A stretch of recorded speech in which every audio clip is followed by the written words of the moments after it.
All right, so today we're starting the biological basis of behavior. So, all behaviors have some sort of physiology. Okay, so everything that you do, even if you just I just picked up my glasses right here, that has a physiology or some sort of chemical, electrical, something happening in the body.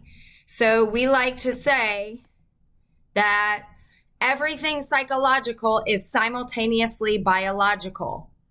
So the psychological things that we are going to be studying are also going to be biological. So the things that we're going to learn in this chapter are going to lead us to understand everything else in our psychology class. So in order to talk about the biological, we have to start first with neurons. Neurons are also known as nerve cells, and we have about 100 billion. We have two extensions. One extension receives electrical signals and one transmits electrical signals. Now, neurons can receive and transmit electrical signals at speed of up to 200 miles an hour. So we're going to go through and I'm going to explain to you how neurons send signals. And please understand that while it seems like a really complicated process, it is fast. It happens incredibly quickly. Researchers believe that with few exceptions, the brains of humans developed almost all their neurons at birth and do not grow new neurons. So you actually lose neurons every day. So you lose more neurons if you have concussions that can cause neuron death. If you play contact sports, you can lose extra neurons. Drugs, alcohol, vaping, all of those can kill neurons. Okay, so if you don't do any of that, you're still going to lose about 2%. If you do that, you're going to lose a lot more. You can grow new dendrites, and we're going to talk about what dendrites are. And that is, dendrites is where we're going to make the new connections. We're going to connect learning. We're going to connect motor neurons so that we can move around. Those things we can create new connections throughout our lifetime. Human brains have a limited capacity to replace, rewire, or repair damaged neurons. So once you have a blow to the head, a stroke, or a gunshot wound, your brain struggles to recover because, again, just like I said up here, we don't grow new neurons. So we have to figure out which neurons can be repaired and some can't. And once a neuron dies, it dies.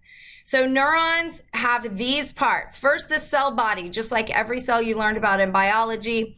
This is a cell body. It's got a nucleus in the middle. It's got all those organelles, mitochondria, Golgi apparatus, endoplasmic reticulum, the whole thing, just like a regular old cell. You have your dendrites.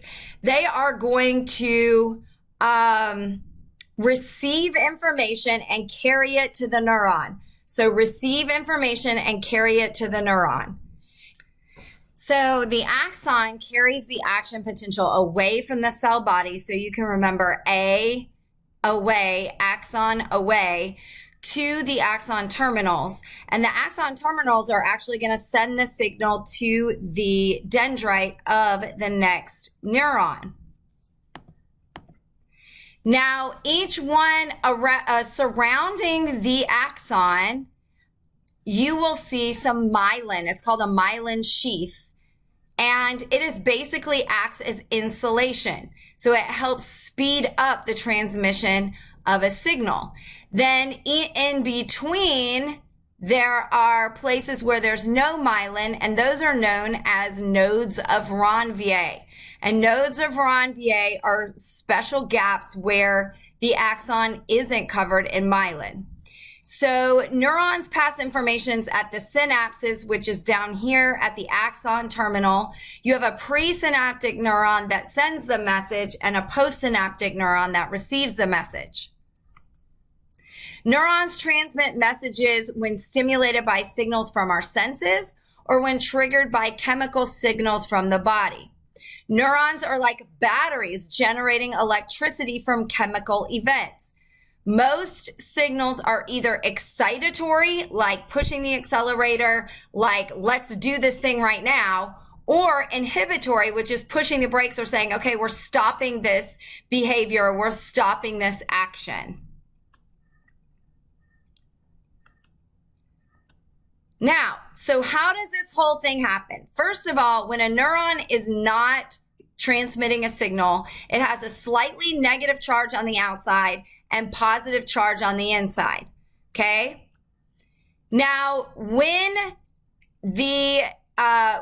a signal reaches a threshold, so I'll explain that in a minute. When a signal reaches a threshold, then the dendrites are going to transmit the signal. The transfer of ions, specifically sodium, which is Na, and potassium, which is K, across the axon's membrane causes an electrical charge.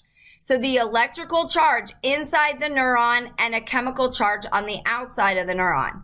The axon surface is very selective about what it allows in. If you remember from biology, selectively permeable membrane, that's exactly what a neuron, an axon is.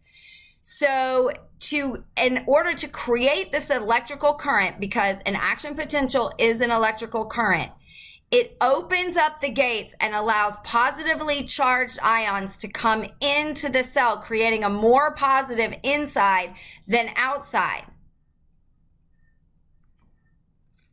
This is once a neuron reaches the threshold point, it must fire. Okay?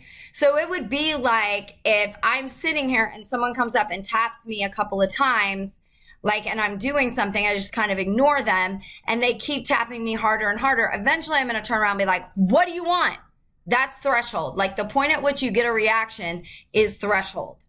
Okay? So the depolarization of the axon, that means the flooding of the positive ions inside, causes the next channel to open like a domino effect. So then the positively charged ions are going to be pumped back out so it can fire again. This process repeats 100 or even 1,000 times a second. So I love step-by-steps. So our first step is basically a neuron is at resting potential. Okay, so it's negative on the inside, positive on the outside, whatever, or more positive on the outside, however you want to remember it.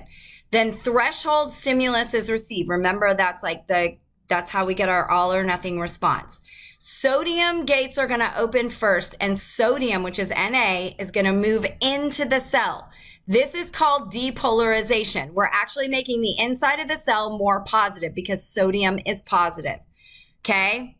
As a result, then the potassium is going to start to go out, and that's called repolarization because now we are getting rid of some positive ions and we're leveling things out.